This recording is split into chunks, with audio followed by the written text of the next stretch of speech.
आप सभी को जय मसीह की। आज का वचन है नीति वचन 6 अध्याय उसका 6 पद। यहाँ वचन में लिखा है, हे आलसी, चींटियों के पास जा। जब हम इस वचन का मनन करते हैं, इस पर ध्यान देते हैं, तो इसमें बहुत सी बातें सीखने को मिलती हैं।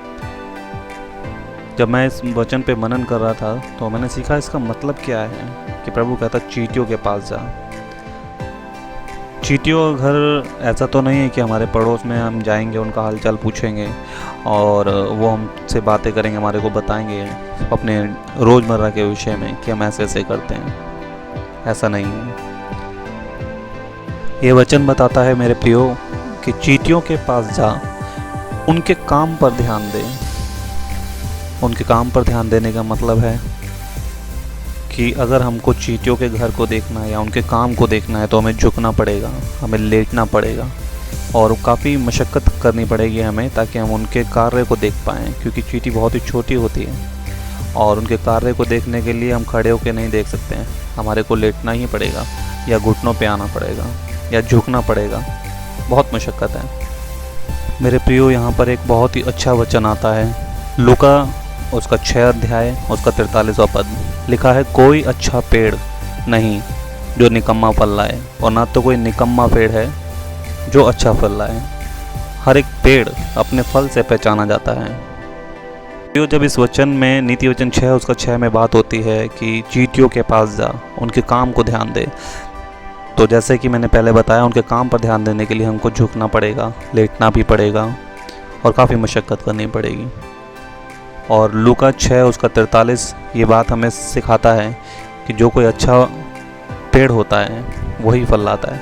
और अच्छा पेड़ मेरे प्रियो वही होता है जो हमेशा झुका हुआ रहता है, क्योंकि फल उसी पेड़ पे रहते हैं जो फल झुका हुआ होता है। उस फलों के लगने के द्वारा वो जो पेड़ है झुक जाता है, वो तना हुआ नहीं रहता है। तो झुकने के द्वारा हम इस वचन से सीखते हैं कि हमें नम्र होना है और दीन होना है, ताकि हम भी फल लाएं, हम आलसियों के समान ना रहें। हमें घुटनों पर आना होगा परमेश्वर के सम्मुख, ताकि परमेश्वर हमें आलसी से, निकम्मा से एक अच्छा इंसान, एक अच्छा फल लाने वाला इंसान बनाए। और नीति वचन मेरे आखिर में लिखा है कि बुद्धिमान हो जा।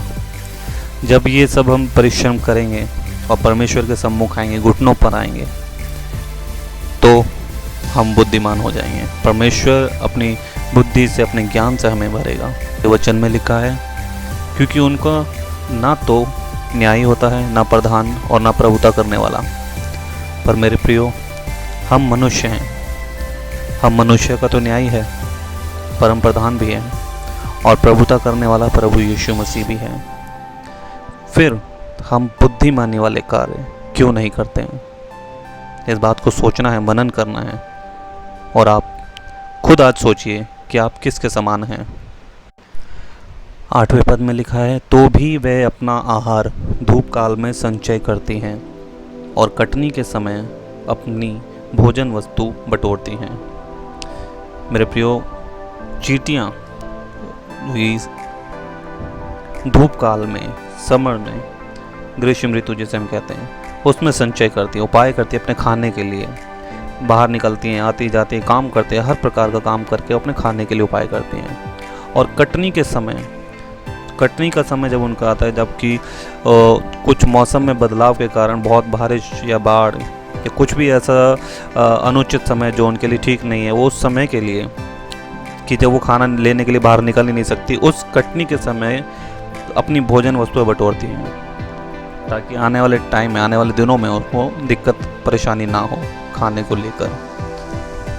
वो चींटियाँ होकर भी, जिन पर कोई प्रभुता नहीं करता, कटनी के समय अपनी भोजन वस्तु बटोरती हैं। क्या हम मनुष्यों का, विश्वासियों का कटनी का समय नहीं चल रहा है?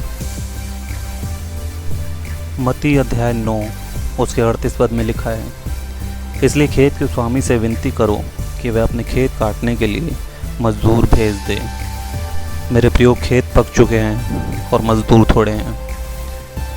क्या हमें अपना भोजन, जो कि परमेश्वर का जीवित वचन है, नहीं बटोरना चाहिए इस कटनी के समय में, इन बुरे दिनों में, इन अंतिम दिनों में? क्या हमें जीवित वचन को नहीं बटोरना चाहिए, नहीं ग्रहण करना चाहिए? आप जरा इस पर सोचिए, ध्यान दीजिए, मनन कीजिए। और उन लोगों तक जिन तक परमेश्वर का वचन नहीं पहुंचा है, उन लोगों तक ये परमेश्वर का जीवित वचन पहुंचाना बहुत ज़रूरी है मेरे प्रियो। क्योंकि प्रियो, आलसी से बेहतर बुद्धिमान व्यक्ति है। क्या हमें बुद्धिमान नहीं होना चाहिए? उसके वचन पर, परमेश्वर के जीवित वचन पर हमें ध्यान नहीं देना चाहिए? सोचिए फिर क्या होगा। उनका जिन्होंने कटनी के समय अपनी भोजन वस्तुएं नहीं बटोरी, क्या वो आगे इन बुरे दिनों में सरवाइव कर पाएंगे, अपने जीवन को आगे चला पाएंगे? तभी परमेश्वर का वचन लिखा है, चींटियों के पास जा और उनके काम पर ध्यान दे। मेरे प्रियो, इस आलसी जीवन को छोड़ परमेश्वर के वचन पे ध्यान दीजिए, जो कि जीवित वचन है, जो कि जीवन को बदलता है। जब आप परमेश्वर के सम्मुख आएंगे, घुटनों पर आएंगे, झुकेंगे और परमेश्वर की आज्ञाओं में चलेंगे, तो परमेश्वर आपको आलसियों से बुद्धिमान व्यक्ति बना देगा।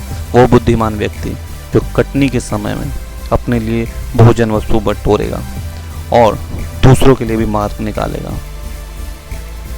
क्योंकि ये समय, अंत का समय चल रहा है, खेत पक चुके हैं और मजदूर थोड़े हैं। नीति वचन 6 उसका 9वें पद में लिखा है, हे आलसी, तू कब तक सोता रहेगा? तेरी नींद कब टूटेगी? और कुछ सो लेना, थोड़ी सी नींद, बस एक झपकी और। प्रभु, बस एक झपकी और सो लेता हूँ, बाद में प्रार्थना कर लूँगा, बाद में वचन पढ़ लूँगा, बाद में आपसे बात कर लूँगा। वचन में लिखा है, वो चोर के समान आएगा।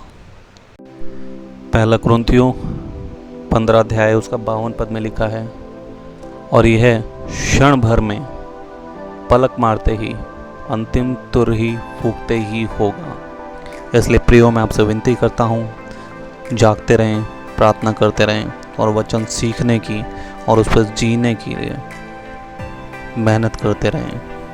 प्रभु आपको आलसी से बुद्धिमान व्यक्ति बनाने जा रहा है। आशा करता हूँ ये वचन आपके जीवन में बहुतायत से काम करेगा, क्योंकि ये वचन परमेश्वर का जीवित वचन है। आप सभी को जय मसीह की।